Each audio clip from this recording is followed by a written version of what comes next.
Hello friends, आप देख रहे हैं आपका चैनल शेयर बाजार विद आयुष। और दोस्तों, बात करेंगे इस वीडियो में किसके बारे में? इन्वेंचरस नॉलेज सॉल्यूशंस आईपीओ के बारे में। इस वीडियो में दोस्तों हम कंपनी को पूरी तरीके से समझने की कोशिश करेंगे, किस तरीके की कंपनी है। दोस्तों, कल से याद रखिएगा, इन्हें 12 दिसंबर से आईपीओ ओपन होने वाला है। 16 दिसंबर तक आईपीओ ओपन रहेगा। ₹1 की इसकी फेस वैल्यू है।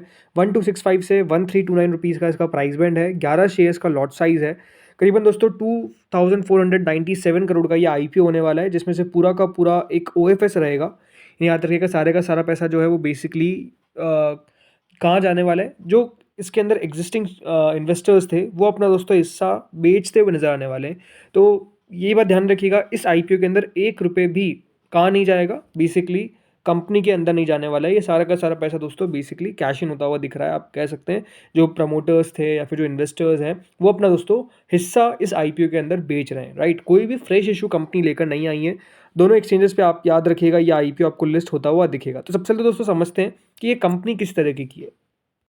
दोस्तों, इन्वेंचरस नॉलेज सॉल्यूशन 2006 में कंपनी स्टार्ट हुई थी और कंपनी प्रोवाइड करती है services to health care enterprises, जिसमें handling administrative course chores slash work. मतलब बेसिकली कंपनी क्या काम करती है, जो हेल्थ केयर एंटरप्राइजेज होती है उनके जो एडमिनिस्ट्रेटिव वर्क होता है, राइट, उसको कंपनी कंप्लीट करती है। कंपनी बेसिकली डॉक्टर्स और अदर हेल्थ केयर प्रोवाइडर्स को हेल्प करती है by handling their paper work and administrative task.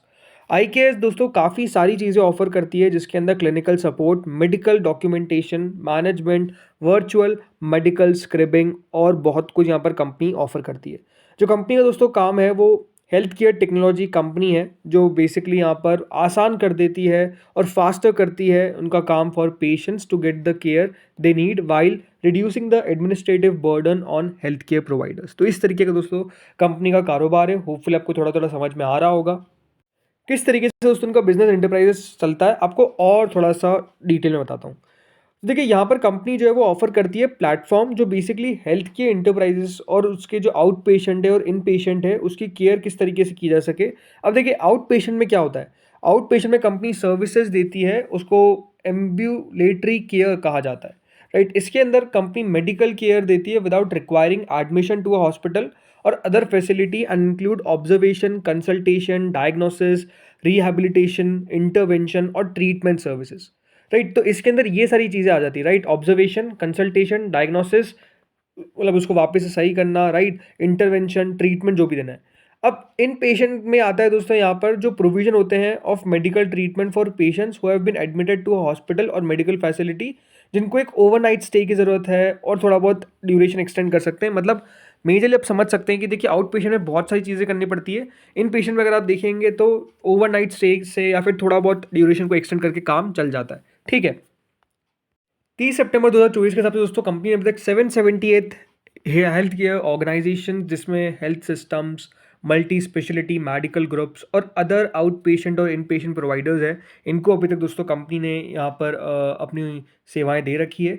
इसके अलावा की क्लाइंट्स में दोस्तों Mass General, Brigham Inc, Texas Health Care PLLC और जीआई अलायंस मैनेजमेंट, ये कंपनी के कुछ क्लाइंट्स आपको देखने को मिल जाएंगे। कंपनी के अभी करीबन 13,528 एम्प्लॉयज़ है, इसमें 2,612 क्लिनिकली ट्रेंड प्रोफेशनल्स है और एक कंसल्टेटिव सेल्स फोर्स है जो बेसिकली ऑपरेट करती है in the US, Canada and Australia, ठीक है।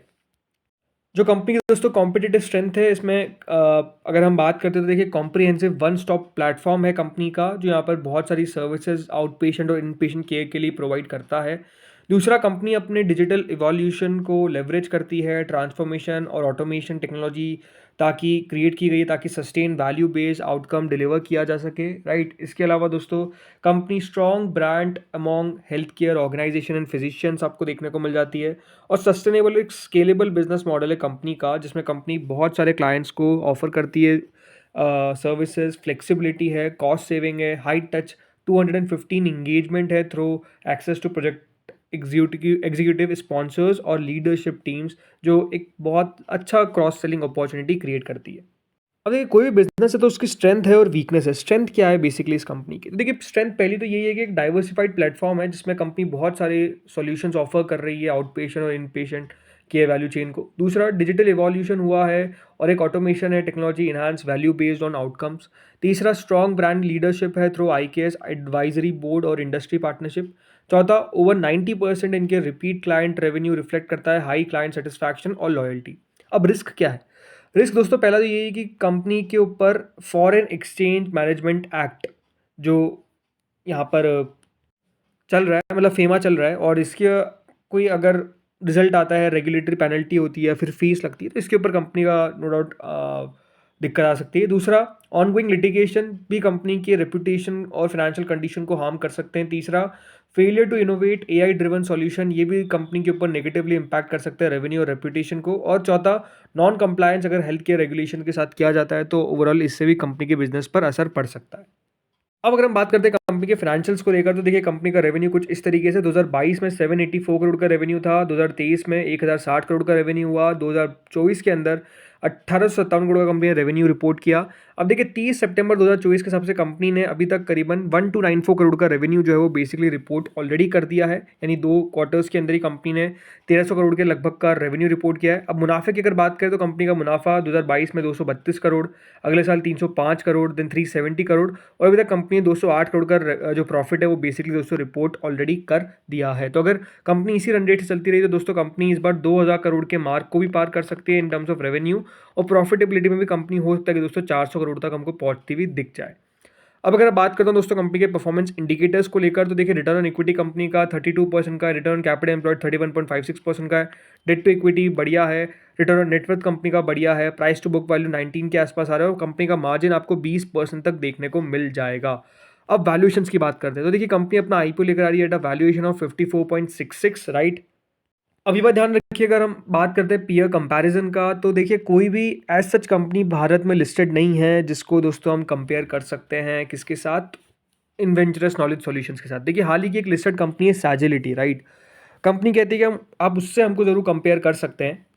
और अगर मैं बात करता हूँ सैजिलिटी को लेकर, देखिए तो देखिए 20 करोड़ की मार्केट कैप की कंपनी है, 88 का प्राइस ट्रेंडिंग आपको देखने को मिलेगा। बट देखिए प्राइस ट्रेंडिंग में इधर बहुत सारी चीज़ें हैं जो यहाँ पर देखनी पड़ेगी, राइट। ज़रूरी नहीं कि जो हमको प्राइस ट्रेंडिंग दिख रहा है वही हो, right. Price to book value बहुत इंपॉर्टेंट होती है, राइट।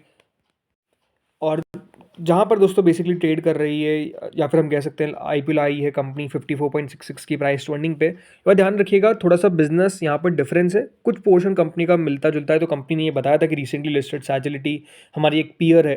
बट अगर आप मुझसे पूछेंगे दोस्तों कि किस तरीके की कंपनी है आईकेएस, तो आई डोंट थिंक कि देखिए बुरी कंपनी, इसमें कोई डाउट नहीं है, कंपनी लगातार बढ़िया तरीके से ग्रो कर रही है। 22,000 करोड़ की यहाँ पर कंपनी जो है वो बेसिकली मार्केट कैप अभी ले रही है, राइट। और अगर मैं बात करता हूँ ग्रे मार्केट को लेकर, तो जो ग्रे मार्केट है वो करीबन दोस्तों 31.75% के आसपास अभी चलती हुई दिख रही है, जो करीबन 422 रुपये होता है। तो प्रीमियम में भी अगर आप देखेंगे तो अभी ठीक ठाक तेज़ी हमको लगातार देखने को मिल रही है। आप देखिए इस आईपीओ के अंदर सिंपल सी बात मुझे लगता है कि एक लिस्टिंग गेन के लिए ये इशू सही दिखता है, लिस्टिंग गेन यहाँ पर होने की एक्सपेक्टेशंस लगती है। बट अगर आप पूछेंगे लॉन्गर टर्म को लेकर, तो देखिए लॉन्गर टर्म में आई थिंक कंपनी के फंडामेंटल्स बहुत इंपॉर्टेंट रखते हैं। यहाँ पर इस आईपीओ में नेगेटिव क्या है कि देखिए पूरा का पूरा ओएफएस है, तो आई थिंक थोड़ी सी वैल्यूएशंस कंपनी नीचे ला सकती थी और सस्ता कर सकती थी, बट आई थिंक वो नहीं किया गया। बट ओवरऑल ठीक कंपनी लगती है, ऐसा नहीं है कि इस कंपनी को अवॉइड करने के बारे में विचार करना चाहिए। तो दोस्तों इस वीडियो में इतना ही था। बाकी अगर आप मुझसे पूछेंगे तो ऑन द फर्स्ट साइड बिल्कुल ही आईपीओ अप्लाई करने जैसा लगता है, और यहाँ पर लिस्टिंग गेन होने की संभावना भी दिखती है। बट अगेन सब्सक्रिप्शन हम देखेंगे किस तरीके से सब्सक्रिप्शन आता है, उसके बाद हम दोस्तों फाइनल डिसीजन लेंगे। बट अभी फर्स्ट अगर आप मुझसे पूछेंगे तो मुझे लगता है कि ये इशू बुरा नहीं है। तो दोस्तों इस वीडियो में इतना ही था, होपफुली वीडियो बढ़िया लगा होगा। Thank you friends watching this video.